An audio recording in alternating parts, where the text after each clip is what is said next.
மாணவ செல்வங்கள் அனைவருக்கும் அன்பு வணக்கங்கள். நான் உங்கள் கோபிநாத் ஆசிரியர்.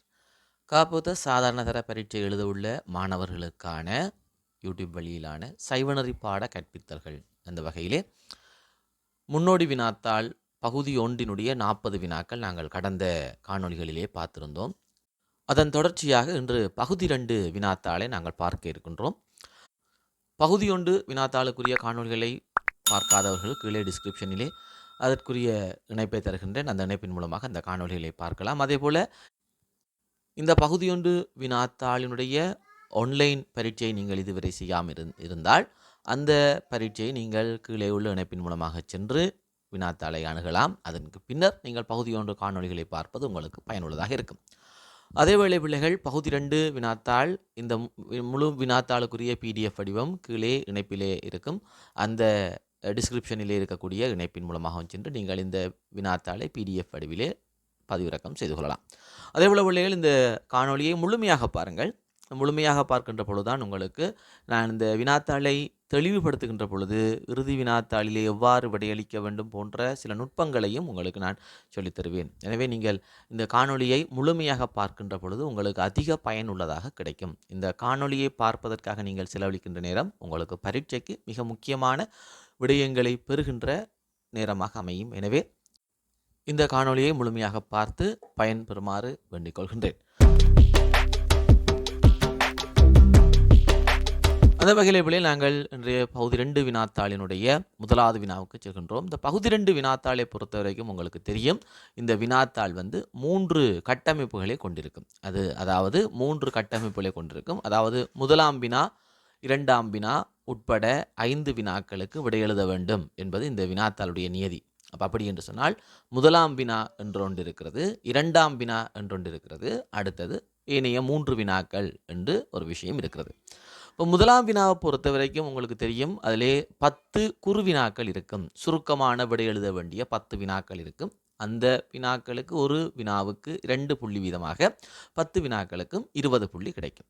அதேபோல் இரண்டாம் வினா கட்டாய வினா, இரண்டாம் வினாவிலேயே திருமுறைப்பாடல்கள் தரப்பட்டிருக்கும். உங்களுக்கு 5 திருமுறைப்பாடல்கள் இருக்கும். அதாவது 11ஆம் தரத்திலே இருக்கக்கூடிய தோத்திர பாடல்களும் 10ஆம் தரத்தில் இருக்கக்கூடிய திருமுறைகளாக தேவார திருமுறைகளுமாக இந்த பாடல்கள் உங்களுக்கு தரப்பட்டிருக்கும். அதிலிருந்து ஏதாவது 2ஐயும் அவற்றினுடைய பொழிப்பையும் எழுத வேண்டும். அதற்கும் உங்களுக்கு தெரியும், பாடலுக்கு 3 புள்ளி, பொழிப்புக்கு 2 புள்ளி என்ற வகையில் 2 பாடலுக்கும் 2 பொழிப்புக்குமாக 10 புள்ளிகள் கிடைக்கும். அதற்கு பிறகு வரக்கூடிய 3 தொடக்கம் 7 வரையான வினாக்களை பொறுத்த வரைக்கும் அதில் 3, 4, 5, 6 இந்த 4 வினாக்களும் உங்களுக்கு கட்டமைப்பு வினாக்களாக இருக்கும். 7வது வினா சிறுகுறிப்பு வினாவாக இருக்கும். இந்த கட்டமைப்பு வினாவை பொறுத்த வரைக்கும் இதனுடைய புள்ளி அமைப்பு இது 3 பகுதிகளை கொண்டிருக்கும். அப்போ இதனுடைய புள்ளி அமைப்பு முதலாவது பகுதிக்கு 2, இரண்டாவது பகுதிக்கு 3, மூன்றாவது பகுதிக்கு 5 என்று 10 புள்ளிகளுக்குரியதாக இருக்கும். சிறுகுறிப்பு வினா 5, 5 என்று 2 வினாக்களை நீங்கள் விடையளிக்க வேண்டும். உங்களுக்கு 4 வினாக்கள் தரப்பட்டிருக்கும், 4 தலைப்புகள் தரப்பட்டிருக்கும். அந்த 4 தலைப்புகளில் ஏதாவது 2 தலைப்புக்கு விடையளிக்க வேண்டும். அப்போ ஒரு தலைப்புக்கு 5 புள்ளிகள் வீதமாக 10 புள்ளிகள். இப்போ இதில் நான் வழமையாக எங்களுடைய மாணவர்களுக்கு அறிவுறுத்தல் தருவது அப்படி என்று சொன்னால், இப்போ முதலாம் வினா, இரண்டாம் வினா கட்டாயம் வினா, அது கட்டாயம் செய்தியாக வேண்டும் இல்லையா? ஏனைய 5 வினாக்களில் எவையேனும் 3 வினாக்கள் நீங்கள் விடையளிக்க வேண்டும். அப்போ 2 வினா உங்களுக்கு சாய்ஸ் இருக்குது. நீங்கள் இந்த 5 வினாக்களில் கட்டாயமாக தெரிவு செய்ய வேண்டிய ஒரு வினா இந்த சிறுகுறிப்பு வினா. ஏனென்று சொன்னால் சிறுகுறிப்பை பொறுத்த வரைக்கும் ஒரு தலைப்பை மட்டும்தான் தருவார்கள். அந்த தலைப்பில் நீங்கள் விரும்பின மாதிரி எழுதலாம். எனவே அந்த தலைப்புக்கு நீங்கள் எழுதுகின்ற பொழுது நிறைய விஷயங்களை நீங்கள் எழுதி கொண்டு போகலாம். அப்போ அது உங்களுக்கு இலகுவாக அந்த 10 புள்ளிகளை கூட தருவதற்கான வாய்ப்பை தரும். வினாக்களுக்கு விடையளிக்கின்ற பொழுது கேட்கப்பட்ட வினாவுக்குரிய சரியான விடை இருந்தால் மட்டும்தான் எங்களுக்கு முழு புள்ளி கிடைக்கும் இல்லையா? ஆனால் சிறுகுறிப்பை பொறுத்த வரைக்கும் உங்களுக்கு சுதந்திரம் இருக்கிறது, பூரண சுதந்திரம் இருக்கிறது. அதனால் நீங்கள் நிறைய விஷயங்களை அங்கு நீங்கள் எழுதக்கூடியதாக இருக்கும். ஆனால் நாங்கள் பகுதி 2க்கு விடையளிக்கின்ற பொழுது ஒரு விஷயத்தை மாத்திரம் எப்பொழுதும் கவனித்துக் கொள்ளுங்கள், புள்ளிக்கு அளவாக எழுத வேண்டும்.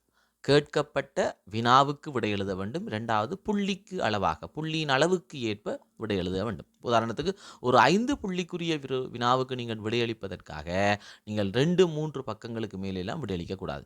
உங்களுக்கு நல்லா தெரிந்த ஒன்றோ இல்லாட்டி நல்லா தெரிந்த ஒரு விடயத்தை பற்றியோ சிறுகுறிப்பு வந்திருக்கு. உதாரணத்துக்கு சிறுகுறிப்பிலே வந்து கந்தசஷ்டி விரதம் என்று சொல்லி ஒரு குறிப்பு இருக்கிறது என்று சொன்னால், அந்த தலைப்புக்கு எழுதுவதற்காக கந்தசஷ்டி விரதத்தை பற்றி எழுத தொடங்கக்குள்ள சூரன் போர் கட்டாயம் சொல்லணும்ன்றதுக்காக அப்புறம் சூரன் போரை சொல்லி சூரண்ட தோட்டம் சொல்லணும், அப்புறம் முருகண்ட தோட்டம் சொல்லணும், இப்போ முருகன் சிவருமாண்ட நெற்றிக்கண்லேருந்து வந்தாருன்றலாம் சொல்லி இப்படியே அந்த முழு கதையையும் எழுதி நாங்கள் 2, 3 பக்கத்தில் விடையளிப்பதை தவிர்த்து கொள்ள வேண்டும்.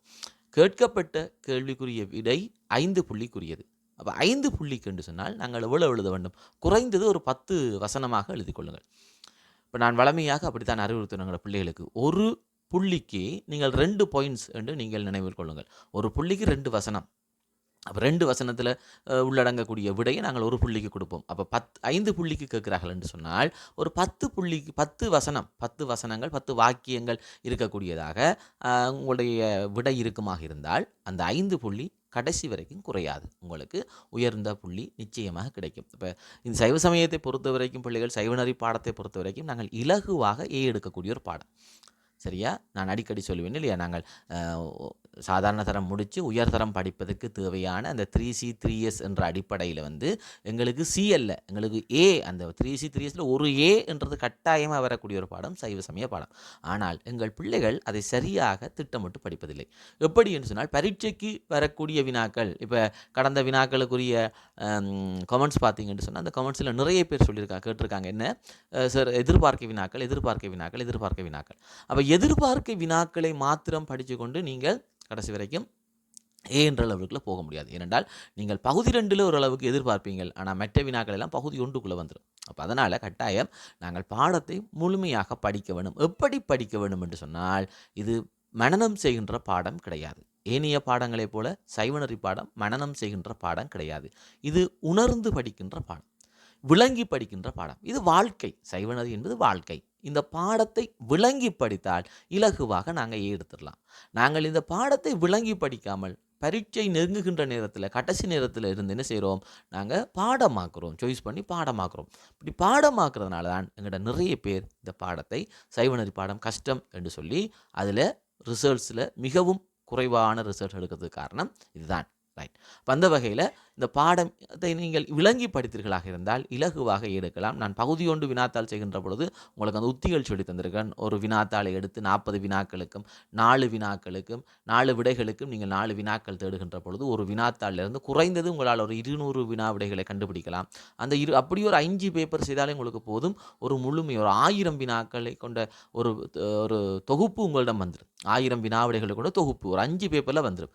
இந்த தொகுப்பில் இருந்து தான் உங்களுக்கு இறுதி பரீட்சை கட்டாயம் வரும். இதில் எந்த விதமான மாற்று கருத்தும் இல்லை. இது என்னுடைய கருத்தரங்கங்கள் வகுப்புகளில் இருந்த மாணவர்களுக்கு நன்றாக தெரியும். இது எப்படி என்று சொல்லி நாங்கள் விளக்கமாக மாணவர்களுக்கு சொல்லிக் கொடுத்துருக்கோம். அப்போ இப்படி இலகுவாக நீங்கள் உங்களுடைய கற்றலை முன்னெடுப்பீர்களாக இருந்தால் நிச்சயமாக உங்களால் ஏ என்ற பெறுபரை மிகச் சாதாரணமாக பெற்றுக்கொள்ள முடியும். ரைட். நல்லது பிள்ளைகள், நாங்கள் இன்றைய இந்த பகுதி 2 வினாவுக்கு செல்வோம். அந்த வகையில் முதலாவது வினா கட்டாய வினா என்று சொன்னால் அதில் முதலாவது வினா 10 குறுவினாக்களை கொண்ட முதலாவது வினா. இந்த வினாவை பொறுத்த வரைக்கும் ஒரு வினாவுக்கு 2 புள்ளிகள் என்று சொல்லியிருக்கேன். அப்போ 2 புள்ளி என்ற சுருக்கமான விடை கேட்டிருக்கிறார்கள். எனவே ஒரு சொல் 2 சொல் ஒரு வாக்கியங்களெல்லாம் இதுக்கு விடை இருக்க போகுது. எனவே இந்த விடையை மிகச் சுருக்கமாக வழங்கிக் கொள்ளுங்கள். இந்த 10 வினாவுக்கும் கட்டாயமாக நீங்கள் விடையளிக்க வேண்டும். இதிலிருந்து 20 புள்ளிகள் உங்களுக்கு இருக்கிறது. அப்போ இந்த 20 புள்ளிகளையும் உச்சகட்டமாக மேக்சிமம் உங்களால் பெற்றுக்கொள்ளக்கூடிய வகையில் நீங்கள் முயற்சி செய்ய வேண்டியது கட்டாயம். ரைட். அந்த வகையில் இந்த வினாத்தாளிலே முதலாவது வினா பாருங்கள். வரத பண்டிதர் இயற்றிய நூல்கள் 2 தருக.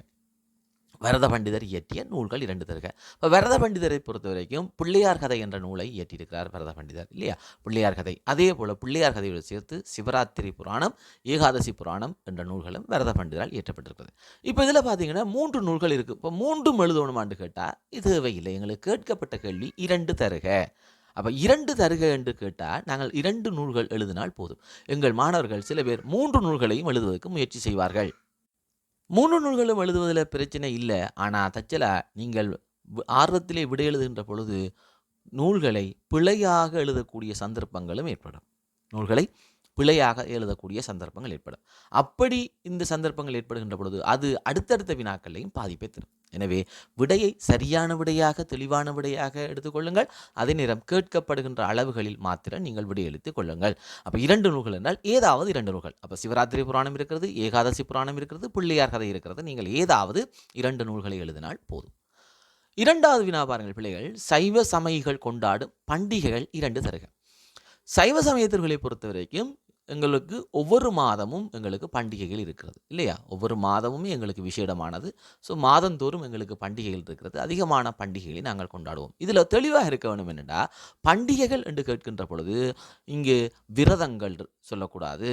அதே நேரம் எங்களுடைய வாழ்வியல் சடங்குகளையும் சொல்லக்கூடாது. பண்டிகைகள் என்று கேட்கின்ற பொழுது விரதங்களை கொண்டு வந்து நாங்கள் இதுக்குள்ளே எழுதக்கூடாது. அதே நேரம் எங்களுடைய வாழ்வியல் சடங்குகள் இருக்கிறது. உதாரணத்துக்கு திருமணம், பூப்புனித நீராட்டு விழா, பிறந்த நாள் விழா, இவற்றையெல்லாம் கொண்டு வந்து இங்கே எழுதக்கூடாது. சிலர் அதையும் பண்டிகைகளாக எடுத்துக்கொள்வார்கள். அப்போ பண்டிகை என்பது என்ன? நாங்கள் உற்றார் உறவினர்கள் சேர்ந்து கொண்டாடக்கூடிய அல்லது உற்றார் உறவினர்களுடன் கூடி மகிழ்ந்து கொண்டாடக்கூடிய சமய ரீதியான கலாச்சார ரீதியான விழாக்களை தான் நாங்கள் பண்டிகைகள் என்று சொல்ல போகிறோம் இல்லையா? அப்போ பண்டிகைகள் என்று சொல்லுகின்ற பொழுது தைப்பொங்கல், சித்திர வருடப்பிறப்பு, ஆடிப்பிறப்பு, தீபாவளி இவையெல்லாம் பண்டிகைகளாக சொல்லப்படும். அப்போ இதில் ஏதாவது 2 பண்டிகைகளை எழுதினால் போதுமானது. 2 பண்டிகைகளை எழுதினால் போதுமானது. ரைட். 3வது வினா பாருங்கள் பிள்ளைகள், நாட்டார் வழிபாட்டில் இடம்பெறுகின்ற அலங்கார கலைகள் 2னை குறிப்பிடுக. நாட்டார் வழிபாட்டில் இடம்பெறுகின்ற அலங்கார கலைகள். அப்போ அங்கே அலங்காரப்படுத்தல்கள் எங்கே இடம்பெறுகிறது அந்த விஷயங்கள் தான் கேள்வி கேட்டிருக்கு. அலங்காரத்தோடு கூடிய கலைகள். உதாரணத்துக்கு அங்கே பார்த்தீங்கன்னு சொன்னால் அங்கே ஓவிய கலைகள் இருக்கிறது. அதே போல் இந்த கைவினை கலைகள் எல்லாம் இருக்கிறது. இது எங்கே பயன்படுத்தப்படுகிறது? இப்போ உதாரணம் கோலம் போடுதல். அதே போல் பார்த்தீர்கள் சொன்னால் கரகாட்டம், காவடி ஆட்டம், இப்போ இவற்றிலெல்லாம் அலங்கார கலைகள் பயன்படுத்தப்படும். இந்த பயன்படுத்தப்படக்கூடிய அலங்கார கலைகளை கேட்டிருக்கார்கள். அப்போ இந்த சாயம் பூசுதல் இருக்கிறது, முக ஒப்பனை இருக்கிறது, ஆடைகள் இருக்கிறது, இந்த கும்பம் அலங்கரித்தல் இருக்கிறது, வாயில் தோரணங்களை அமைத்தல் இருக்கிறது, மடை பரவுதல் அது கூட அலங்காரத்தோடு செய்யப்படும். மடை பரவுதல் இருக்கிறது. அதே போல் அங்கே பார்த்தீர்களாக இருந்தால் அந்த கரகம், கும்பம் என்பவற்றை அலங்கரித்தல் இருக்கிறது. ஸோ இப்படியாக அலங்காரத்துக்காக பயன்படுத்தக்கூடிய சந்தர்ப்பங்களை கேட்டிருக்கு. அப்போ ஏதாவது 2 கலைகள் நீங்கள் எழுதினால் போதுமானது. 4வது வினா பாருங்கள், அருணந்தி சிவாச்சாரியார் அருளிய நூல்கள் அவை. அருணந்தி சிவாச்சாரியார். அப்போ இப்படி வினா வரைக்குள்ள எங்களுக்கு இந்த அருணந்தி சிவாச்சாரியார் யார் என்று தெரிய வேண்டும். இப்போ இந்த பெயரிலே ஒரு மயக்கம் வந்துடும் என்னென்றால், எங்கள் மாணவர்கள் அவசரமாக கொஞ்சம் வேகமாக வாசித்து கொண்டு போவார்கள் இல்லையா? அந்த குறித்த நேரத்துக்குள்ளே நாங்கள் விடையளிக்க வேண்டும் என்று அவசரப்பட்டு வாசிக்கிறது. இப்படி அவசரப்பட்டு வாசிக்கக்குள்ள சிலருக்கு அருணந்தி சிவாச்சாரியார் அருணகிரிநாதர் போல தெரியும். அருணந்தி சிவாச்சாரியாரை அருணகிரிநாதர் என்று சொல்லி எண்ணிக்கொண்டு போகிறவர்களும் உண்டு. அருணகிரிநாதர் யார்? முருகப்பெருமான் மீது பக்தி கொண்டு பாடல்களை பாடியவர், முருக பக்தி பாடல்களை. அருணந்தி சிவாச்சாரியார் யார்? எங்களுடைய புறச்சந்தான குறவர்களிலே 2வதாக வருபவர். மெய்கண்டதேவருடைய சீடராக வந்தவர் அருணந்தி சிவாச்சாரியார். அப்போ இங்கே வினா அருணந்தி சிவாச்சாரியார் அருளிய நூல்கள் என்னென்ன? இருவாயிருவதும் சிவஞான சித்தியார்.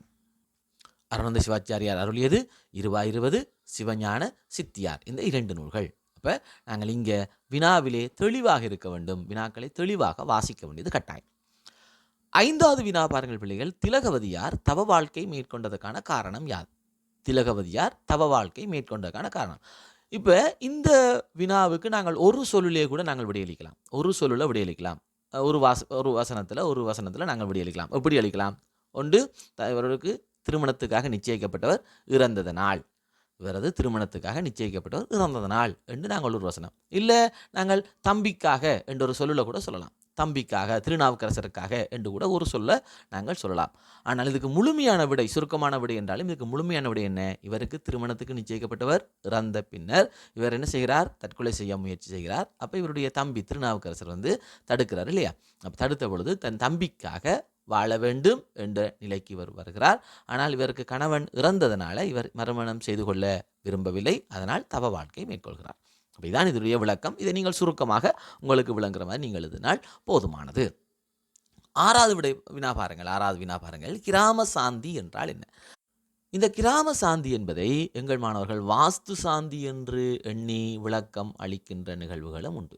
அதே போல் நாட்டார் தெய்வங்களை நாங்கள் கிராமிய தெய்வங்கள் என்று சொல்கிறோம். அதனால் கிராம சாந்தியை கிராமிய தெய்வங்கள் என்று எண்ணி விடை எழுதுவதும் உண்டு. நாங்கள் வினாவை சரியாக உள்வாங்கிக் கொள்ள வேண்டும். கிராம சாந்தி என்று சொன்னால் திருவிழாக்களின் பொழுது, கும்பாபிஷேகங்களின் பொழுது அதற்கு முதல் நாள் இல்லையா, ஊரை காவல் செய்யும் நோக்கிலே வைரவ பெருமானுக்கு செய்யப்படுகின்ற சடங்கு. ஊரை காவல் செய்யும் நோக்கில் வைரவ பெருமானுக்கு செய்யப்படுகின்ற சடங்கு கிராம சாந்தி எனப்படும். இது எப்போ நடக்கும்? திருவிழாக்கள் கும்பாபிஷேகங்களுக்கு முதல் நாள் நடக்கும். அதனால தான் பிள்ளைகள் இந்த கும்பாபிஷேகங்களோ திருவிழாக்களோ நிறைவு பெற்றதன் பின்னர் வைரவருக்கென்று மடை பூஜை செய்வார்கள் இல்லையா?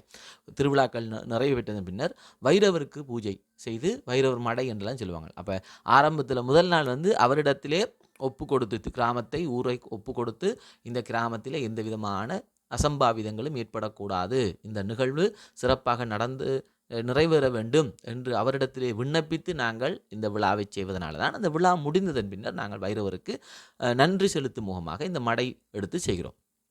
அந்த அடிப்படையில் கிராம சாந்தி என்றால் என்ன? திருவிழா கும்பாபிஷேகத்திற்கு முதல் நாள் ஊரை காவல் செய்யும் நோக்கில் வைரவ பெருமானுக்கு செய்யப்படுகின்ற வழிபாடு கிராம சாந்தி என்று சொல்லப்படும். சரியோ? இதுக்குரிய விடை. ரைட். 7வது வினா பாருங்கள். அஷ்டபந்தனம் என்பதனுள் அடங்குகின்ற பொருட்கள் 2 தருக. அஷ்டபந்தனம். இந்த அஷ்டபந்தனம் என்று சொல்வது சில இடங்களிலே அஷ்டாங்க யோகத்தை எழுதுகின்ற சந்தர்ப்பங்கள் வரும். அஷ்டபந்தனம் என்றோன்னா அஷ்டாங்க யோகம் எழுதுகின்ற சந்தர்ப்பம் வரும். அப்போ அஷ்டபந்தனம் என்று சொன்னால் கும்பாபிஷேக கிரிகளின் பொழுது மூர்த்தியை, அந்த விக்கிரகத்தை பீடத்திலே நிலைநிறுத்துவதற்காக என்ன செய்வார்கள்? 8 பொருட்களை கொண்ட ஒரு மருந்து போன்ற கலவையை அந்த பீடத்துக்கும் விக்கிரகத்துக்கும் இடையிலே சாத்தி கொள்வார்கள். அந்த 8 பொருட்களையும் தான் அஷ்டபந்தனம் என்று சொல்லி சொல்வார்கள். அந்த அஷ்டபந்தனத்திலே சுக்கான்கள், கொம்பரக்கு, சாதிலிங்கம், செம்பஞ்சு, தேன் மெழுகு, எருமை வெண்ணெய், குங்கிலியம், நெற்காவி ஆகிய 8 பொருட்கள் கொண்டு அந்த அஷ்டபந்தன கலவை தயாரிக்கப்படும். இந்த அஷ்டபந்தன கலவையைத்தான் விக்கிரகத்திற்கும் பீடத்திற்கும் இடையிலே அவர்கள் சாத்துவார்கள். இது அடுத்த கும்பாபிஷேகம் நடைபெறும் காலம் வரைக்கும் அந்த விக்கிரகத்தையும் பீடத்தையும் உறுதியாக இணைத்து கொள்வதற்கு பயன்படும். அப்போ அந்த நோக்கத்துக்காகத்தான் இந்த அஷ்டபந்தனம் என்ற கலவையை வைப்பார்கள். அப்போ இதில் ஏதாவது 2 கேட்கப்பட்டிருக்கு. ஏதாவது 2, உங்களுக்கு தெரிந்த ஏதாவது 2. அதில் வெண்ணெய் எழுதலாம், குங்கிலியம், வெண்ணெய், குங்கிலியம், செம்பஞ்சு, தேன் மெழுகு, இப்படியான பொருட்கள். ஏதாவது 2 பொருட்கள் நீங்கள் ஞாபகம் வச்சு கொண்டீங்கன்னால் போதும். இது அஷ்டபந்தனம் என்பதனுள் வரக்கூடிய 2 பொருட்கள். 8வது வினா பாருங்கள். உயிர்களை சிதசத்து என்பதற்கான காரணம் யாது? பொதுவாக உயிர்களுக்கு, ஆன்மாக்களுக்கு சதசத்து என்ற ஒரு பேரும் இருக்குது, சிதசித்து என்ற ஒரு பேரும் இருக்குது. இந்த சதசத்து என்ற பேர் அதிகமானவர்களுக்கு தெரியும். சிதசித்து என்பது எங்களுடைய பாடநூலில் இருக்கிறது. ஆனால் நாங்கள் அதிகமாக அதை கவனம் எடுப்பதில்லை. இந்த சிதசித்தை நாங்கள் பார்த்து கொள்வதில்லை. சதசத்து என்றால் என்ன? பசு சத்தாகிய பதியையும் அசத்தாகிய பாசத்தையும் சார்ந்ததன் வண்ணமானது என்பதனால சதசத்து என்று சொல்லப்படுகிறது. சிதசித்து என்று சொன்னால் இங்கே பாருங்க, சித்து அசித்து என்ற 2 சொற்கள் இருக்கு. சித்தெண்டா அறிவுடையது, அசித்தென்றால் அறிவற்றது.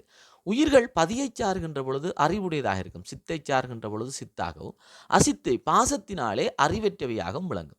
அதனால தான் உயிர்கள் அறிவித்தால் மட்டும் அறிந்து கொள்ளக்கூடிய இயல்புடையதாக காணப்படுது. உயிர்கள் ஒரே நேரத்திலே அறிவுடையனவாகவும் அதே நேரத்தில் அறிவற்றனவாகவும் விளங்குகின்றன என்பதனால். அப்போ இங்கே உயிர்கள் பதியை சார்கின்ற பொழுது சித்தாகவும் பாசத்தை சார்ந்த பொழுது அசித்தாகவும் இருப்பதனால் உயிர்கள் சிதசித்து என்று அழைக்கப்படுகின்றன என்று சொன்னால் எங்களுக்கு போதுமானது.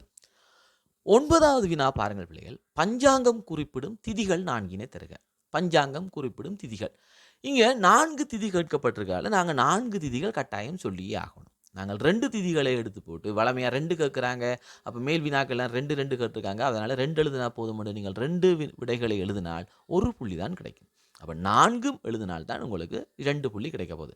அப்போ திதிகளை பொறுத்த வரைக்கும் திதி எங்களுக்கு தெரியும். சந்திரன் உடைய வளர்ச்சி கட்டங்களை நாங்கள் திதி என்று சொல்லுவோம். வளர்புரை தேய்புரை 2க்கும் 15 விதமாக 30 திதிகள் இருக்குன்னு எங்களுக்கு தெரியும். இதில் ஏதாவது ஒரு 5-6 திதியை நீங்கள் ஞாபகப்படுத்திக் கொள்ளுங்க. இப்போ உதாரணத்துக்கு பௌர்ணமி, அமாவாசை, இது எல்லாருக்கும் தெரியும் இல்லையா? அதே நேரத்தில் நாங்கள் விரதங்களுக்குரிய நிர்ணயங்கள் செய்கின்ற பொழுது சொல்லியிருக்கோம். சஷ்டி, சதுர்த்தி, என்ன, இதெல்லாம் எங்களுக்கு திதி. சஷ்டி, சதுர்த்தி. அதே மாதிரி அட்டமி, நவமி நாங்கள் அதிகம் பயன்படுத்துவது. அட்டமி, நவமி, தசமி, விஜயதசமி, தசமி. அப்போ இப்படி ஒரு 5-6 திதிகளை நினைவுபடுத்தி கொண்டீங்களா என்றால் அது எங்கே கேள்வி கேட்டாலும் நீங்கள் பயன்படுத்தக்கூடியதாக இருக்கும். ரைட். 10வது வினா பாருங்கள். தமிழ் வசன நடையின் தந்தை என சிறப்பிக்கப்படுவோர் யார்? தமிழ் வசன நடையின் தந்தை. உங்களுக்கு தெரியும், எங்களுடைய சமய பெரியார்களில் தமிழிலே அதிகளவாக இலக்கியங்களை உருவாக்கியவர். அதே போல் வசன நடையிலே இலக்கியங்கள், செய்யுள் நடையில் இருந்த இலக்கியங்களுக்கெல்லாம் வசன நடை எழுதியவர் யார் என்றால் ஆறுமுகநாவலர். அப்போ ஆறுமுகநாவலர் தமிழ் வசன நடையின் தந்தை என சொல்லப்படுவார். வசன நடை கைவந்த வெள்ளாளர் என்றெல்லாம் சிறப்பிக்கப்பட்டவர். அப்போ இங்கே தமிழ் வசன நடையின் தந்தை என சொல்லப்படுபவர் ஆறுமுகநாவலர். இப்போ இந்த 10 வினாக்களும் பிள்ளைகள் நீங்கள் சரியாக விடை எழுதினால் 20 புள்ளிகள் உங்களுக்கு அப்படியே வந்து கிடைக்கும் இல்லையா? இந்த 10 வினாக்கள்லையும் 20 புள்ளிகள் உங்களுக்கு அப்படியே இருக்கும். அப்போ இந்த வினாக்கள் உங்களுடைய உயர் பெறுபேறுக்கு நிச்சயம் துணை செய்யக்கூடிய வினாக்களாக இருக்கு. ரைட். இப்போ அடுத்த வினா, 2வது வினா, கட்டாய வினா 2வது வினா, திருமுறை பாடல், தோத்திர பாடல், திருமுறை பாடல். இங்கே நான் முதலே சொல்லிட்டேன், நீங்கள் 2 பாடல்கள் எழுத வேண்டும் என்று. அது உங்களுக்கு வளமையாக தெரியும். 5ல் 2. பொதுவாக இந்த 5லையும் 10ஆம் ஆண்டில் வரக்கூடிய 3 தேவார பாடல்கள், திருமுறை பாடல்கள் இருக்கு. தரம் 10லிருந்து 3 திருமுறை பாடல்களும், தரம் 11லிருந்து 2 தோத்திர பாடல்களுமாக இந்த 5 பாடல்கள் இருக்கும். இது சில நேரங்களில் மாறலாம். இதில் நாங்கள் எழுதுகின்ற பொழுது கவனிக்க வேண்டிய விஷயம், அடிமுறை பிழையறாது எழுத வேண்டும். அந்த வரிக்கிரமமாக எழுதுதல் என்று சொல்வார்கள். இப்போ 4 அடியிலே உள்ள திருமுறை பாடலை 4 அடியிலே எழுத வேண்டும். 8 அடி பாடல் என்றால் 8 அடியிலே எழுத வேண்டும். நாங்கள் 4 அடியையும் இந்த 8 அடியையும் நாங்கள் கூட்டியோ குறைத்தோ 5 அடி என்றோ 7 அடி என்றோ 9 அடி என்றோ நாங்கள் எழுதுகின்ற பொழுது அடிமுறை பிழைக்கிறது. அதே நேரத்திலே சொற்களை, எழுத்துக்களை நாங்கள் சரியாக கவனித்து எழுத வேண்டும். எழுத்து பிழைகள் வராமல். எழுத்து பிழைகள் ஓரளவுக்கு ஏற்றுக்கொள்ளப்படும். அந்த அளவு விகிதத்தை தாண்டி செல்லுகின்ற பொழுது எங்களுக்கு புள்ளிகள் குறைக்கப்படும். திருமுறை பாடல்களை பொறுத்த வரைக்கும் இது நாயன்மார்களால் இறைவனுக்கு சார்த்தப்பட்டவை. எனவே இந்த திருமுறை பாடல்களை நாங்கள் எழுத்து பிழைகளாக, சொற்பிழைகளாக, அந்த வரி பிழைகளாக, சந்த பிழைகளாக பாடுவது, அவற்றை எழுதுவது மகா பாவமான செயல். ஏனென்றால் இறைவன் விரும்பி ஏற்றுக்கொண்ட பாடல்கள் தான் இந்த திருமுறை பாடல்கள். இந்த திருமுறை பாடல்களை பாடித்தான் நாயன்மார்கள் ஏராளமான அற்புதங்களை செய்தார்கள். எனவே அவற்றை நாங்கள் பிழையாக பாடுவதற்கு அனுமதிக்க மாட்டார்கள். அதனால்தான் இந்த திருமுறை பாடல்களில் ஓரிரு எழுத்து பிழைகளை நாங்கள் ஏற்றுக்கொள்ளலாம். ஓரளவுக்கு முடிந்தவரை எழுத்து பிழைகள் விடாமல் நீங்கள் திருமுறை பாடல்களை எழுத வேண்டும். திருமுறை பாடல்களை எவ்வாறு இலகுவாக மனனம் செய்வது என்பது தொடர்பாக நான் ஏற்கனவே கூறியிருக்கிறேன். நிறைய காணொளிகளிலே, கருத்தரங்களிலே சொல்லியிருக்கிறேன். எப்படி திருமுறை பாடல்களை இலகுவாக மனனம் செய்யலாம். நீங்கள் உங்களுக்கு மனனமாகாத திருமுறை பாடல் இருந்தால் அந்த பாடலை எடுத்து பார்த்து எழுதுங்கள். திருமுறை பாடல்களை நீங்கள் பார்த்து எழுதுங்கள். பார்த்து ஒரு தரம் எழுதுங்கள். 2ஆம் தரம் நீங்களே அந்த திருமுறை பாடலை பார்த்து திருத்துங்கள். அதில் உள்ள ஒவ்வொரு எழுத்துக்களாக பார்த்து எழுத்து பிழைகளை திருத்துங்கள். இப்படி நீங்கள் ஒரு 2-3 தடவைகள் செய்கின்ற பொழுதே அந்த திருமுறை பாடல் உங்களை அறியாமலே உங்களுக்கு மனனமாகிவிடும். நீங்கள் புத்தகத்தை எடுத்து வைத்துக்கொண்டு நடந்து பாடமாக்குவதனால் அது பாடமாகாது. மாறாக நீங்கள் அந்த திருமுறை பாடலை பார்த்து ஒரு நாளைக்கு ஒரு தடவை அல்லது 2 நாளைக்கு ஒரு தடவை எழுதினாலும் போதும். இப்படி நீங்கள் ஒரு 2-3 தடவைகள் எழுதுகின்ற பொழுதே உங்களுக்கு அந்த திருமுறை பாடல் முழுமையாக நினைவில் வந்துவிடும். அப்போ திருமுறை பாடலுக்கு 3 புள்ளிகள் இருக்கு பிள்ளைகள். அப்போ திருமுறை பாடல்களை நாங்கள் தெரிவு செய்கின்ற பொழுது எங்களுக்கு தெரியும், கடந்த வருடங்கள் வந்த திருமுறை பாடல்களை தவிர்த்து கொள்ளலாம். அதே போல் அண்மை காலங்களில் வராத திருமுறை பாடல்கள் இருக்கும். அப்படி என்று சொல்லி நாங்கள் ஓரளவுக்கு ஊகித்து கொள்ளலாம். இதில் இன்னொரு விஷயம் சொல்லலாம். நீங்கள் 10ஆம் ஆண்டிலே இருக்கக்கூடிய திருமுறை பாடல்களை, தோத்திர பாடல்களை மனனம் செய்து கொண்டால் அது மட்டுமே போதும் உங்களுக்கு வினாவுக்கு விடை எழுதுறதுக்கு. காரணம், 10ஆம் ஆண்டு நீங்கள் 10ஆம் ஆண்டு முழுக்க படித்து 11ஆம் ஆண்டுலேயும் அதை படிக்கலாம் இல்லையா? அப்போ 11ஆம் ஆண்டில் அறிமுகமாகிற தோத்திர பாடல்கள் உங்களுக்கு 11ஆம் ஆண்டுலாம் பார்த்துருப்பீங்க. ஆனால் 10ஆம் ஆண்டு திருமுறை பாடல்கள் நீங்கள் 10ஆம் ஆண்டிலே பார்த்துட்டீங்க. 10ஆம் ஆண்டுலேயும் பார்த்து 11ஆம் ஆண்டுலேயும் அதை உங்களை பார்க்குறதுக்கு சந்தர்ப்பம் இருக்குது. அப்போ அந்த தோத்திர பாடல்களை நீங்கள் அன்றாடம் ஓரளவுக்கு பாடியும் எழுதியும் நீங்கள் வருகின்ற பொழுதே உங்களுக்கு அவ்வளவு பாடல்களும் மனனமாகிவிடும். அதிலிருந்து ஏதாவது 2 பாடல்கள் மிக இலகுவாக எழுதலாம். மாணவர்கள் கடைசி நேரத்தில் இந்த முறை வரக்கூடிய பாடல்கள் என்ன, இந்த முறை வரக்கூடிய தோத்திர பாடல்கள் என்ன என்று கேட்கின்ற பொழுது எங்களுக்கும் சிக்கலாக இருக்கும். ஏனென்றால் மாணவர்கள் அதை சரியாக அணுகுவார்களா என்றொரு ஐயப்பாட்டை தோற்றுவித்திடும். இந்த பாடல்களையும் அதன் பொருளையும் சரியாக எழுதி கொண்டால் உங்களுக்கு சரியாக 10 புள்ளிகள் கிடைக்கும். இந்த வினாத்தாளிலே உங்களுக்கு பால் நினைந்து விட்டும், அதேபோல் நாமார்க்கும் குடியெல்லோம், தன்னழி வெண்குடை வெந்தன், அதேபோல் தனம் தரும் கல்வி தரும் மூவிரு முகங்கள் போற்றி என்கின்ற 5 பாடல்கள் இந்த வினாத்தாளில் இருக்கிறது. இந்த வினாத்தாளை பொறுத்த வரைக்கும் இது எதிர்பார்க்கை வினாக்கள் உண்டோ அல்லது இதுதான் எதிர்பார்க்கப்படுகின்ற பாடல்கள் உண்டோ நான் இங்கே குறிப்பிடவில்லை. இது ஒரு முன்னோடி வினாத்தாளாக தயாரிக்கப்பட்டது. எப்படி வினாக்கள் வரும், எப்படி வினாக்களை அணுக வேண்டும் என்று கருத்தரங்கம் செய்வதற்காக தயாரிக்கப்பட்ட ஒரு வினாத்தாள் தான் இது. எதிர்பார்க்கை வினாக்களை உள்ளடக்கிய வினாக்கள் தொடர்ச்சியாக உங்களுக்கு அடுத்தடுத்த வினாத்தாள்களிலே வரும்.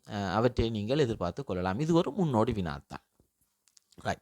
அந்த வகையில் நாங்கள் இந்த முதல் 2 கட்டாய வினாக்கள் 2ஐயும் பார்த்து விட்டோம். இனி நாங்கள் பார்க்க போகிறது உங்களுக்கு தரக்கூடிய சாய்ஸஸ் இல்லையா? உங்களுக்கு தரக்கூடிய இந்த மேலதிகமாக நீங்கள் செய்ய வேண்டிய இந்த 3 வினாக்கள்.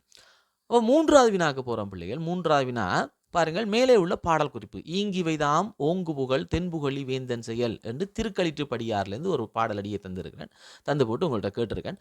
திருஞான சம்பந்தர் முதலிலும் இறுதியிலும் பாடிய பதிகங்கள். இப்போ நீங்கள் இந்த பாடலடிகளை பார்த்தோன்னா குழம்பக்கூடாது. பாடலடிகள் இவ்வளவு வித்தியாசமாக இருக்கேன். இப்போ வினாக்கள், அந்த வினாக்களோடு தொடர்புடைய ஏதோ ஒரு கூற்றோ பாடலடியோ நாங்கள் அறிமுகத்துக்காக தருவது வழமை. இப்போ இங்கே முதலாவது வினா திருஞான சம்பந்தர் முதலிலும் இறுதியிலும் பாடிய பதிகங்கள். இப்போ நாங்கள் பகுதியொன்று செய்யக்குள்ள இந்த பகுதியொன்று வினாத்தாள் காணொலிக்கு போய் பார்த்தீங்கன்னா சொல்லியிருப்பேன் நான், சில அட்டவணைகளை தயாரித்து வைத்துக் கொள்ளுங்கள், உங்களுக்கு மிகுந்த பயனுள்ளதாக இருந்திருக்கும் என்று சொல்லி. நாயன்மார்கள் தொடர்பானது, சந்தான குரவு தொடர்பானது, திருமுறை தொகுப்பு தொடர்பாக, இப்படி.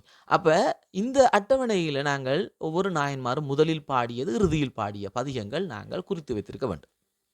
அப்போ திருஞான சம்பந்தர் முதலிலும் இறுதியிலும் பாடிய பதிகங்கள். இப்போ முதலில் பாடியது உங்களுக்கு தெரியும், தோடுடைய செவியன் என்கின்ற பதியம் திருஞான சம்பந்தரால் முதலில் பாடப்பட்டது. அதே நேரம் இறுதியாக பாடப்பட்டது காதலாகி கசிந்து என்கின்ற பாடல். இறுதியாக காதலாகி கசிந்து என்ற பாடலை திருஞான சம்பந்தர் பாடியிருந்தார்.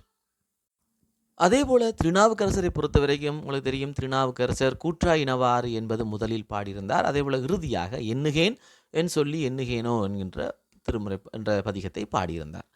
சுந்தரமூர்த்தி நாயனாரை பொறுத்த வரைக்கும் சுந்தரமூர்த்தி நாயனார் முதலிலே பாடியது பித்தா பிறை சூடி என்கின்ற பாடல். அதே போல சுந்தரர் இறுதியிலே பாடிய பாடல்.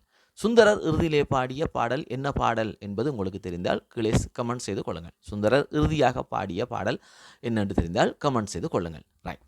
இரண்டாவது வினாவுக்கு போகும் பிள்ளைகள், இப்போ இந்த வினாவுக்கு 2 புள்ளிகள் இல்லையா? முதலாம் வினாவுக்கு 2 புள்ளி. நீங்கள் சரியாக 2ஐயும் எழுதியிருந்தால் 2 புள்ளி உங்களுக்கு வரும். இரண்டாவது வினா பாருங்கள், திருஞான சம்பந்தருக்கு இறைவன் அருளிய சின்னங்கள் அவை. அப்போ திருஞான சம்பந்தருக்கு இறைவன் அருளிய சின்னங்கள் என்று சொல்லுகின்ற பொழுது முத்துக்குடை, முத்துச்சிவிகை, அதே போல் பொத்தாளம், அதே போல் பார்த்தீர்கள்னு சொன்னால் முத்து சின்னங்கள், இவற்றையெல்லாம் இறைவன் அருளி இருந்தார். அப்போ இதைத்தான் நீங்கள் கேட்டிருக்கு, திருஞான சம்பந்தருக்கு இறைவன் அருளிய சின்னங்கள் எவை என்று 3ஐயும் சொன்னீங்கன்னா போதும், 3 புள்ளிக்குரியது. மூன்றாவது வினா பகுதி பாருங்கள், திருஞான சம்பந்த பெருமான் இறைவன் அருளால் நிகழ்த்திய அற்புதங்கள் 5 குறிப்பிட்டு விளக்குக. இந்த மூன்றாவது வினா வருகின்ற பொழுது நீங்கள் கவனிக்க வேண்டிய விஷயம் என்னென்னா, இங்கே 5 புள்ளிக்குரியது. எனவே முதல் பகுதிகளைப் போல நாங்கள் சுருக்கமாக எழுத முடியாது. அப்போ 5 புள்ளிகளுக்குரியது என்று சொன்னால் நீங்கள் குறிப்பிட்டு விளக்க வேண்டும். என்னென்னு குறிப்பிட்டு நீங்கள் விளக்க வேண்டும். அப்போ திருஞான சம்பந்தமூர்த்தி நாயனார் இறைவனருளால் நிகழ்த்திய அற்புதங்கள் 5 குறிப்பிட்டு விளக்குக. அப்போ 5 அற்புதங்களை குறிப்பிட்டு அதை விளக்குனால் சரி. விளக்குறதுக்காக நீங்கள் பெருசாக யோசிக்க வேணாம். எந்த தளத்தில் பாடப்பட்டது, அது எந்த சந்தர்ப்பத்தில் பாடப்பட்டது, இதை சொன்னால் போதும். அப்போ என்ன தளம், என்ன சந்தர்ப்பம், என்ன தேவாரம், அப்போ இதை சொன்னீங்கன்றால் உங்களுக்கு போதும். அப்போ ஞானசம்பந்தர் செய்த அற்புதங்களை சொல்லி, இந்த அற்புதங்கள் எந்த தளத்தில் நடந்தது, என்ன சந்தர்ப்பத்தில் நடந்தது, அந்த அற்புதம் நடந்த பொழுது அவர் பாடிய பதிகம் எது, இதை சொன்னால் போதும். இது 5ஐயும் எழுதினால் எங்களுக்கு 5 புள்ளிகள் வந்து சேரும். சரியோ? இதில் நாங்கள் வெறும் அற்புதங்களை மட்டும் எழுதினால் அங்கே புள்ளி 1 புள்ளி தான் சில நேரம் கிடைக்கும். 1 அல்லது 2 புள்ளி தான் தருவார்கள். அந்த சந்தர்ப்பங்களையும் திருமுறை பாடல்களையும் தலங்களையும் எழுதினால்தான் எங்களுக்கு பூரணமான 5 புள்ளி. ரைட். இப்போ 4வது வினா பாருங்கள். 4வது வினா பெரிய புராணம் பாடலடியை கொண்டு தந்திருக்கு. இப்போ பெரிய புராணத்தையும் அதே போல் எங்களுக்கு மீட்சி படலத்திலையும் பாடல்கள் இருக்குது. இந்த பாடல்கள் மனனம் செய்ய வேண்டிய பாடல்கள் அல்ல. சரியோ? நான் அடிக்கடி சொல்கிறேன், எங்களுக்கு திருமுறை பாடல்களும் தோத்திர பாடல்களும் மாத்திரம்தான் மனனம் செய்யப்பட வேண்டியவை. இந்த பெரிய புராண பாடல்களோ அல்லது மீட்சி படலத்தில் வரக்கூடிய பாடல்களோ மனனம் செய்ய வேண்டிய தேவை இல்லை. இந்த இடத்துல என்ன செய்வாங்கன்னா, இந்த பாடலை இப்படி தந்து இதிலிருந்து வினாக்களை கேட்கலாம். இப்படி ஒரு முறை எங்களுக்கு இறுதி பரீட்சையிலே வந்திருக்கிறது. பாடலை தந்து வினாக்கள் கேட்ட சந்தர்ப்பங்கள் வந்திருக்கிறது. இங்கே பாருங்கள், பூதமைந்தும் நிலையிற் கலங்கினும் மாதொரு பாகர் மலர்த்தாள் மரப்பிலார் ஓதுகாதல் உரைப்பின் நெறி நின்றார் கோதிலாத குணப்பெரும் குன்றனார். உங்களுக்கு இந்த திருக்கூட்ட சிறப்புக்கு பிள்ளைகள் தனியாக ஒரு வீடியோ செய்து போட்டிருக்கேன். தனியான காணொளி இருக்கிறது. பார்க்காதவர்கள் இருந்தால் நீங்கள் சென்று பார்த்து கொள்ளலாம். என்னுடைய பேஜிலே சென்று பார்த்து கொள்ளலாம். அல்லது அதுக்குரிய லிங்க் வந்து தருகிறேன், மேலே ஐ பட்டனில் தந்துருப்பேன். நீங்கள் அதன் மூலமாகவும் சென்று பார்க்கலாம். இந்த பாடலிருந்து கேட்கப்பட்டிருக்க வினா, பெரிய புராணத்தின் ஆசிரியர் யார், இந்த நூலின் காப்பிய நாயகன் யார்? இப்போ பெரிய புராணத்தினுடைய ஆசிரியர் சேக்கிழார் என்பது உங்களுக்கு தெரியும். சேக்கிழார். இந்த நூலின் காப்பிய நாயகன் யார்? பெரிய புராணம் சேக்கிழார் சுந்தரமூர்த்தி நாயனாருடைய திருத்தொண்டர் தொகையை அடிப்படையாக கொண்டு சுந்தரமூர்த்தி நாயனாரை காப்பிய நாயகனாக கொண்டு பாடினார். அப்போ சுந்தரர் தான் இந்த பெரிய புராணத்தினுடைய காப்பிய நாயகன். அப்போ இந்த ரெண்டும் எழுதினா 2 புள்ளி. 2வது, இந்த பாடலில் குறிப்பிடப்பட்டுள்ள இறைவன் யார்? இங்கு குறிப்பிடப்பட்டுள்ள அவரின் இயல்பு யார்? இயல்பு யாது? அப்போ இந்த பாடலில் குறிப்பிடப்பட்டுள்ள இறைவன் யார்? இந்த பாடலிலே யாரை பற்றி சொல்கிறேன்னு சொன்னால் சிவபெருமானை பற்றி சொல்லுகிறார். பெரிய புராணத்திலே சிவபெருமானை பற்றி சொல்லப்பட்டிருக்கிறது. அது இறைவன். இங்கு குறிப்பிடப்பட்டுள்ள அவரின் இயல்பு யாது? என்ன இயல்பு என்று கேட்டால் இந்த பாடலை பாருங்க. பூதம் ஐந்தும் நிலையில் கலங்கினும், 5 பூதங்களும் தங்களுடைய நிலையிலிருந்து கலங்கினாலும் மாதுரு பாகர் மலர்த்தாள் மறப்பிலார். மாதுரு பாகர் என்றது உமாதேவியை தன்னுடைய ஒரு பாகத்திலே உடையவர். மாது ஒரு பாகன், அப்போ அர்த்தநாரீஸ்வரர். அப்போ உமையை தன்னுடைய ஒரு பாகத்திலே உடையவனாகிய சிவபெருமானுடைய மலர் போன்ற தாள்களை மறக்க மாட்டார்கள். யாரு என்று சொன்னால் இந்த சிவனடியார்கள். அப்போ இங்கு குறிப்பிடப்பட்டிருக்க இறைவன் யாரு? சிவபெருமான். அவருடைய இயல்பு என்ன? உமாதேவியை தன்னுடைய பாகத்திலே உடையவன், உமாதேவியை இடப்பாகத்திலே கொண்டிருப்பவர். இதான் அவருடைய இயல்பு. இந்த பாடலில் சொல்லப்பட்டிருக்கு. இங்கு குறிப்பிடப்பட்டுள்ள அவரின் இயல்பு. நாங்கள் பொதுவாக இறைவனுடைய இயல்புகளை சொன்னால் அது பிழை. ஏனென்றா வினா இங்கு குறிப்பிடப்பட்டுள்ள அவரின் இயல்பு. இப்போ 3 புள்ளிக்குரியது அல்லவா? இந்த 2ம் சரியாக எழுதியிருந்தால் தான் உங்களுக்கு 3 புள்ளி கிடைக்கும். இறைவன் யார் என்று மட்டும் எழுதியிருந்தால் 1 புள்ளி. இல்லை நீங்கள் இறைவனை எழுதாமல் அவருடைய இயல்பு உமாதேவியை ஒரு பாகத்தில் உடையவர் எழுதியிருந்தால் 1 புள்ளி. நீங்கள் 2ஐயும் சரியாக எழுதியிருந்தால் தான் உங்களுக்கு 3 புள்ளி கிடைக்கும். அப்போ அந்த விஷயங்களை கவனிச்சு கொடுங்க. அடுத்த பாருங்க, 3வது வினா, சிவனடியார்களின் இயல்பு பற்றி திருக்கூட்டச் சிறப்பு பாடப்பகுதியில் குறிப்பிடப்பட்டது விளக்கு. இந்த பாட்டை கேட்கல, அந்த திருக்கூட்டச் சிறப்பு பாடல் பகுதி முழுவதிலேயும் சிவனடியார்கள் இயல்பு பற்றி என்ன சொல்லப்பட்டிருக்கு அதை விளக்க சொல்லியிருக்கு இல்லையா? அது எங்களுக்கு தெரியும். என்ன, உடல் முழுவதும் வெண்ணீர் அணிந்தவர்கள், நமச்சிவாய் என்ற பஞ்சாத்திரத்தை ஓதி கொண்டிருப்பவர்கள், அவர்கள் எப்போதும் இறைவனுடைய சிந்தையோடு இருப்பவர்கள், அதே போல் இந்த கந்தையான ஆடை அணிந்திருந்தாலும் ருத்ராட்சத்தினை மாலையாக அணிந்திருந்தாலும் அவர்கள் சிவனுடைய நினைவிலிருந்து விடுபடாதவர்கள், இப்படியெல்லாம் நிறைய சொல்லியிருக்கோம் இல்லையா? அப்போ அதெல்லாம் இதுக்குள்ளே எழுதி கொண்டு வந்தால் சரி. அது சுருக்கமாக சொல்லி விளங்குனா இங்கே போதும். அதே மாதிரி இந்த பாடல்லையும் பார்த்தீங்கன்னு சொன்னால் மாதொரு பாகர் மலர்த்தால் மறக்க மாட்டார்கள். என்ன, பூதங்கள் 5ம் தங்களுடைய நிலையிலிருந்து கலங்கினாலும் இந்த சிவபெருமானுடைய மலர் போன்ற தாள்களை மறக்கவே மாட்டார்கள். ஓது காதல் உரைப்பின் நின்று நின்றார், இறைவன் மீது தீராத அன்பின் வாழ் நின்றார்கள். அதே போல் கோதில்லாத குணப்பெரும் குன்றினர், குற்றமே இல்லாத மிக பெரும் மலையை ஒத்தவர்கள் என்றெல்லாம் இதில் அவர்களுடைய இயல்புகள் சொல்லப்பட்டிருக்கிறது. 5வது வினா பாருங்க பிள்ளைகள். 5வது வினா, தன்னிலைமை மண்ணுயிர்கள் சாரத்தரும் சக்தி பின்னமிலான் எங்கள் பிரான். திருவருட்பயனிலிருந்து வந்திருக்கு. அப்போ திருவருட்பயன் உங்களுக்கு தெரியும், 5 அதிகாரங்கள். 10ஆம் ஆண்டிலே 3 அதிகாரம், 11ஆம் ஆண்டிலே 2 அதிகாரங்கள்னு உங்களுக்கு 5 அதிகாரங்கள் இருக்கிறது. இந்த 5 அதிகாரங்களை பொறுத்த வரைக்கும் இந்த பாடல்களை நீங்கள் மனனம் செய்ய வேண்டிய அவசியம் இல்லை. ஆனால் இந்த பாடல்களினுடைய அந்த அதிகாரங்களுடைய சாராம்சத்தை நீங்கள் தெரிந்து வைத்திருந்தால் போதும். அந்த பாடல்களுடைய அதிகாரங்களுடைய சாராம்சத்தை தெரிந்து வைத்திருந்தால் போதும். இங்கே தன்னிலைமை மண்ணுயிர்கள் சாரத்தரும் சக்தி பின்னமிலான் எங்கள் பிரான் அறிமுகத்துக்கு ஒரு பாடல் தந்திருக்கு. இங்கே கேட்கப்படுகின்ற வினா, சைவ சித்தாந்தம் குறிப்பிடும் இறைவனின் 2 நிலைகளும் அவை. அப்போ இறைவனை பொறுத்த வரைக்கும் சொரூப நிலை, தடத்த நிலை என்ற 2 நிலைகளையும் இறைவன் கொண்டிருக்கின்றான். அப்போ இது முதலாவது விடை. 2வது, இறைவன் சக்தியோடு கூடி நிற்கும் நிலை எது, எதற்காக அந்த நிலையை எடுக்கின்றான். அப்போ இந்த 2 நிலைகள்லையும் இறைவன் சக்தியோடு கூடியிருக்கிற நிலை எது? தடத்த நிலை. அப்போ ஏன் தடத்த நிலையை எடுக்கிறான்னு சொன்னால் ஆன்மாக்களுக்கு அருள் புரிவதற்காக. அதான் பாடல். தன்னிலைமை மண்ணுயிர்கள் சாரத்தரும் சக்தி பின்னமிலான் எங்கள் பிரான். தன்னுடைய நிலையாகிய அந்த முத்தி நிலையை, அந்த மோட்ச நிலையை, அந்த நிலையை, சிவாத்துவைத நிலையை உயிர்கள் அடைவதற்காக என்ன செய்வான்? இந்த சக்தியிலிருந்து பிரிபடாதவனாக இறைவன் விளங்குகிறான் என்று பாடல் சொல்லுது. அப்போ இறைவன் சக்தியோடு கூடி நிற்கின்ற நிலை தடத்த நிலை. நாங்கள் அர்த்தநாரீஸ்வரர் என்று போட்டால் பிள்ளை. என்ற அர்த்தநாரீஸ்வரர் நிலை இல்லை இல்லையா? இப்போ நிலை என்பது நாங்கள் முதல் கேள்வியிலே சொல்லிட்டோம், 2 நிலைகள். அப்போ இங்கே அந்த நிலை எது? தடத்த நிலை. எதற்காக அந்த நிலை எடுக்கின்றான்? ஆன்மாக்களுக்கு அருள் புரிவதற்காக. இந்த 2 மொழி இருந்தால் 3 மார்க்ஸ். 3வது வினா பாருங்கள், இறைவன் நிகழ்த்தும் 5 தொழில்களையும் குறிப்பிட்டு விளக்குக. இப்போ 5 தொழில்கள் என்று சொல்லி நீங்கள் வெறுமனே படைத்தல் காத்தல் அழித்தல் என்று சொல்லி எழுதிட்டு விட்டீங்கன்னா அதுக்கு 1 அல்லது 2 புள்ளி தான் தரப்போகிறாங்க. அதை நீங்கள் முழுமையாக எழுதி படைத்தல் என்றால் என்ன, காத்தல் என்றால் என்ன, அழித்தல் என்றால் என்ன என்று முழுமையாக நீங்கள் எழுதணும். இந்த படைத்தல் என்கின்ற பொழுது உயிர்களை படைத்தல் அல்லது உலகத்தை படைத்தல் என்று எழுதுவதை தவிர்த்துக் கொள்ளணும். உயிர்கள் ஒரு நாளும் படைக்கப்படுவது இல்லை இல்லையா? உயிர்கள் படைக்கப்படுவது இல்லை. ஏனென்றால் பதி பசு பாசம் இனப்பகர் 3இல் பதியினை போல் பசு பாசம் அனாதி. நாங்கள் முன்னுக்கே சொல்லிட்டோம். அப்போ பதி அனாதியானது, பசுவும் அனாதியானது, பாசமும் அனாதியானது. அப்போ உயிர்கள் ஒரு நாளும் படைக்கப்படுவதில்லை. அப்போ எது படைக்கப்படுது? உயிர்களுக்காக தனு கரண புவன போகங்கள் படைக்கப்படுது. அப்போ இந்த அடிப்படையில் எழுதணும். ஆன்மாக்களின் பொருட்டு தனு கரண புவன போகங்களை தோற்றுவித்தல், இதான் படைத்தல். அப்போ அந்த அடிப்படையில் படைத்தல் காத்தல் அழித்தல் மறைத்தல் அருளல் என்கின்ற 5 தொழில்களையும் சுருக்கமாக விளக்கினீர்கள்னா எங்களுக்கு போதும். இந்த 5 புள்ளிகளுக்குரியது. 6வது வினா பாருங்கள், திருக்குறளை ஒரு அறிமுகப்படுத்தி தந்திருக்கு. கற்றதனாலாய பயனன்கோள் வாளறிவை நெட்டால் தொழார் எனின். திருக்குறள்லேருந்து வந்திருக்கு. என்னவாம், எவ்வளவு நூல்களையோ அல்லது எவ்வளவு பெரிய படிப்போ படித்திருந்தாலும் பெரிய பயன் இல்லையாம். என்னது, இறைவனுடைய திருவடிகளை தொழாவிட்டால். எவ்வளவுதான் படித்திருந்தாலும் இறைவனுடைய திருவடிகளை தொழாவிட்டால் அதனால் எந்த பயனும் இல்லை என்று சொல்லி வள்ளுவர் சொல்லுகிறார். இங்கே பாருங்க, விரதம் என்பதற்கு ஆறுமுக நாவலர் கூறும் வரவிலக்கணம் யாது? இது எங்களுக்கெல்லாம் தெரியும் இல்லையா? விரதம் என்பதற்கு ஆறுமுக நாவலர் கூறும் வரவிலக்கணம்: மனம் பொறிவழி போகாது நிற்றற் பொருட்டு உணவை விடுத்தேனும் சுருக்கேனும் மனம்பாக்கு காயமென்ற 3 ஆளும் இறைவனை மெய்யன்போடு வழிபடுதல் என்று சொல்லி நாங்கள் முழுமையான விளக்கத்திலே நாங்கள் பார்த்துருக்கிறோம். அதை இங்கே நாங்கள் முழுமையாக சொல்லணும். இதில் நாங்கள் குறைவிடுகின்ற பொழுது புள்ளிகள் எங்களுக்கு இல்லாமல் போகும். வரைவிலக்கணத்தை பொறுத்த வரைக்கும் நாங்கள் ஒரு சொல்லோ அல்லது ஒரு பகுதியையோ நாங்கள் விட்டோம் என்றால் வரைவிலக்கணம் முழுமையடையாது. அப்போ வரைவிலக்கணங்கள் எழுதுகின்ற பொழுது முழுமையாக எழுதினால்தான் முழு புள்ளி கிடைக்கும். இல்லாவிட்டால் முழு புள்ளியை நாங்கள் இழந்து விடுவோம் என்பதை கவனிக்கும்.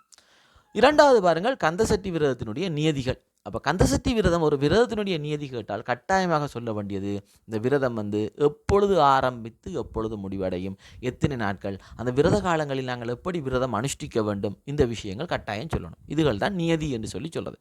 இந்த நியதிகளை நாங்கள் முழுமையாக எழுதினால் எங்களுக்கு 3 புள்ளிகள் சேரும்.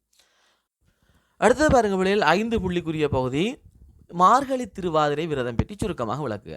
அப்போ மார்கழி திருவாதிரை விரதம், இப்போ இந்த கேள்விக்கும் 2வது பகுதிக்கும் உள்ள வித்தியாசம் என்னென்னா, 2வது பகுதியில் நியதியை மட்டும் கேட்டிருக்கு, விரதத்தினுடைய நியதி மட்டும்.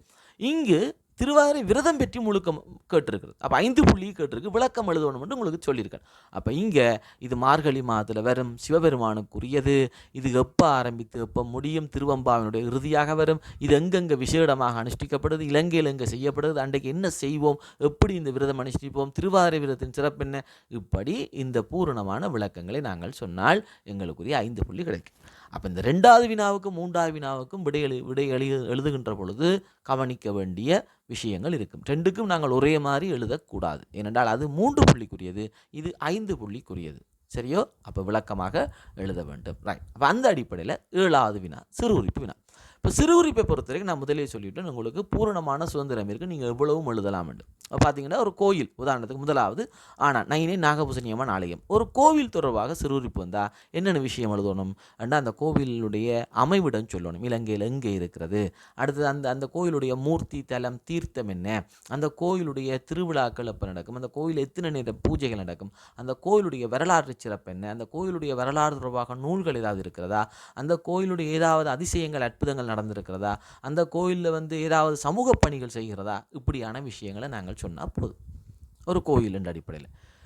2வது பாருங்கள், ஒப்புரவு. இப்போ ஒப்புரவு, ஈகை போன்ற அன்புடைமை போன்ற விழுமிய பண்புகளை கேட்கின்ற பொழுது அந்த விழுமிய பண்பு என்ன, அதை செய்வதனால் ஏற்படக்கூடிய நன்மை என்ன, அதை செய்யாமல் விடுவதனால் ஏற்படக்கூடிய பாதிப்பு என்ன, அல்லது செய்பவர்களுக்கு வழங்கப்படுற சிறப்பு, செய்யாதவர்களுக்கு ஏற்படுகின்ற இழிவு, அது தொடர்பான மேற்கோள்கள், திருக்குறளிலோ அல்லது ஔவையார் போன்ற பெரியார்களோ சொன்ன மேற்கோள்கள் என்ன, இப்படியான சொல்லி கடைசியாக நாங்கள் ஒரு வசனத்தை முடிக்கலாம். என்ன, நாங்களும் இப்படியான ஒப்புரவு போன்ற நட்பழக்க விழுமிய பண்புகளில் நாங்கள் பின்பற்ற வேண்டும், நாங்களும் சமூகத்திலே மேன்மையடைய வேண்டும், இப்படி ஒரு வசனத்தை நாங்கள் சேர்த்து சொல்லிவிடலாம். அடுத்த பாருங்கள், சிவசின்னங்களில் ஒன்றான ருத்ராக்கம். இப்போ சிவசின்னங்களை பற்றி கேட்கலாம், அதே போல் சரியகிரி யோகம் ஞானம் என்று கேட்கலாம். இப்படி எதையாவது ஒன்று கேட்கின்ற பொழுது இது பற்றிய விளக்கம், அப்போ ருத்ராக்கம் என்று அதில் பொருள் விளக்கம் சொல்லுவோம். அதே போல் இப்போ ருத்ராக்கம் என்றுக்குள்ள சிவசின்னங்களில் ஒன்று உருத்திரனுடைய கண்ணென பொருள்படுகிறது, உருத்திரனுடைய வியர்வை துளிகளிலிருந்து வந்தது, அவருடைய உடலிலிருந்து வெளிப்பட்டது, எத்தனை முகங்கள் இருக்கிறது, என்னென்ன நிறங்கள் இருக்கிறது என்றெல்லாம் வகைப்படுத்துவோம் இல்லையா. இதை எப்படியெல்லாம் அணிந்து கொள்ளலாம், மாலைகளாக அணிவார்கள், எத்தனை மாலை அணிவார்கள், எங்கெங்கெல்லாம் அணிந்து கொள்வார்கள், இப்படியான விஷயங்களை நாங்கள் சொல்லிக் கொள்ளலாம். ரைட். 4வது பாருங்கள், குமரகுருபரர். இப்போ குமரகுருவர் மட்டுமல்ல, நாங்கள் படித்திருக்கிறோம், அருணகிரினார் படித்திருக்கிறோம், திலகவதியாரை படித்திருக்கிறோம், நாயன்மார்களை படித்திருக்கிறோம், அதே போல் ஆறுமுக நாவலர் விபுலானந்தர் பற்றியெல்லாம் படித்திருக்கிறோம். ஸோ சமய பெரியார்கள், நாயன்மார்கள், சந்தானகுரவர்கள், சமய பெரியார்கள், இப்படி யாரை பற்றியும் வரலாம். அப்போ இவர்களை பற்றி ஒரு வினா வருகின்ற பொழுது நாங்கள் கட்டாயம் எழுத வேண்டியது என்னென்றா, இவர்கள் பிறந்த ஆண்டு எழுதணும், இவருடைய பெற்றோர்கள் பற்றி தெரிந்து எழுதலாம், இவருடைய இளமை காலம், இவர்கள் யாரிடம் படித்தார்கள் என்ற விஷயங்கள், இவர்களால் இயற்றப்பட்ட நூல்கள், அருளப்பட்ட பாடல்கள், அதே போல் இவர்கள் வகித்த பதவிகள். இப்போ ஆறுமுக நாவல் விபுலானந்தரை பொறுத்த வரைக்கும் நிறைய பதவி வைத்திருக்காங்க. அப்போ அவங்கள பற்றி கேட்கல, அதுகளை பற்றி எழுதலாம். அப்போ அதே மாதிரி இவங்க செய்த அற்புதங்கள், அப்போ குமரகுருபரர் சிங்கத்துக்கு மேலே ஏறி போனார் இல்லையா, காசி மடத்துக்கு நிலம் கேட்கறதுக்கு பாதுஷாட்ட போய்க்குள்ள சிங்கத்துக்கு மேலே ஏறி போனார். அதே மாதிரி ஹிந்துஸ்தானி மொழியை ஒரே நாள் இரவிலே கற்று தேர்ந்தார், அது அற்புதங்கள். அவர் நாயன்மாருடைய அற்புதங்கள் இருக்கிறது, இதெல்லாம் சொல்லலாம். அதேபோல் இவருடைய குருபூசத்தினங்கள் தெரிந்தால் அவற்றை சொல்லலாம். அப்போ இப்படியான விஷயங்களை நாங்கள் கட்டாயம் எழுதலாம். அப்போ இது எங்களுக்கு ஒரு திறந்த சந்தர்ப்பத்தை தரும். நாங்கள் எவ்வளவும் எழுதலாம் அப்படி என்ற நிலைமையை எங்களுக்கு ஏற்றுத்தரும். அப்போ இப்படி நாங்கள் ஒரு வினாத்தாளை முழுமையாக பகுத்து ஆராய்ந்து விடையளிப்போமாக இருந்தால் நிச்சயமாக எங்களால் பகுதி 2லேயும் உச்ச புள்ளி 60க்கு 60 புள்ளி கூட எங்களால் பெற்றுக்கொள்ள முடியும். ஏனென்றால் ஏனைய பாடங்களைப் போல புள்ளி குறைப்பதற்கு சந்தர்ப்பம் இல்லை. இது நீங்கள் எழுதின சரி என்றால் முழு புள்ளியும் தருவதற்கான சந்தர்ப்பங்கள் இருக்குது. அதை பார்த்து சரியாக எழுத வேண்டியது எங்களுடைய அவசியம். ரைட். அப்போ அந்த வேலை பிள்ளைகள் இந்த முன்னோடி வினாத்தாள் பகுதி 1 பகுதி 2 ஆகிய 2 பகுதிகளை நாங்கள் பார்த்துருக்கிறோம். இது உங்களுக்கு நிச்சயமாக பயனுள்ளதாக இருக்கும் என்று நம்புகிறேன். இது உங்களுக்கு பயனுள்ளதாக இருந்தால் ஒரு லைக் செய்து கொள்ளுங்கள். அதேபோல் உங்களுக்கு இந்த வினாத்தாளில் ஏதாவது சந்தேகங்கள் ஏற்பட்டால் அதை நீங்கள் கமெண்ட் செய்து கொள்ளுங்கள். நான் அவற்றுக்கு பதிலளிப்பேன். அதே போல் இவற்றை உங்கள் நண்பர்களுக்கு பகிர்ந்து கொள்ளுங்கள். அவர்களும் நிச்சயமாக பயன்பெற்றுக் கொள்வார்கள். நல்லது பிள்ளைகளே, நாங்கள் அடுத்த காணொளியில் மற்றொரு காணொளியில் உங்களுக்கான வினாக்கள் உங்களுக்கான எதிர்பார்க்கை வினாக்கள் உள்ளடங்கிய ஒரு காணொளியிலே சந்திக்கின்றேன். அது வரைக்கும் விடைபெறுகின்றேன். நன்றி, வணக்கம்.